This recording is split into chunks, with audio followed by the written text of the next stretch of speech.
नमस्कार Odia DNA study रे आपण मानक स्वागत। आज आम एही भिडियो रे देखिबा 2024 मसिया सुरभि कार्यक्रम पई किछि गुडिये प्रश्न। चलंतु आउ डेरी न करी भिडियो को आरंभ करिबा। प्रश्न नंबर 1, ओडिसा रे जातीय फूलर नाम कोन? उत्तर, ओडिसा रे जातीय फूलर नाम हेउची अशोक फूल। प्रश्न नंबर 2, ओडिसा रे जातीय पक्षीर नाम कोन?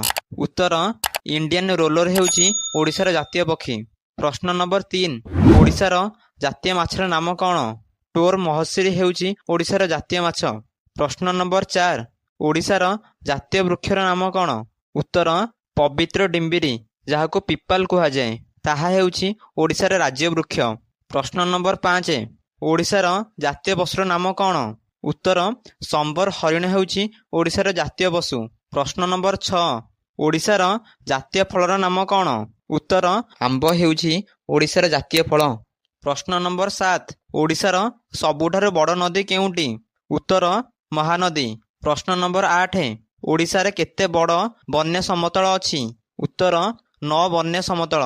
प्रश्न नंबर 9, ओडिसा केउंठारे अवस्थित? उत्तर, भारतर उत्तर पूर्व भाग। प्रश्न नंबर 10, केउंटी ओडिसा रो सर्वोच्च जलप्रपात?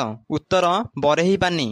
यह थिला सुरभि प्रतियोगिता पई किछि गुडिये क्विज। आशा करूछि एही भिडियोटी आपण मानको भलो लागिथिबो। तेबे भिडियोटी को लाइक एवं शेयर कर देबे। चैनल रे नुआ थिले चैनल को सब्सक्राइब करिकि ऑल नोटिफिकेशन को ऑन कर देबे। धन्यवाद।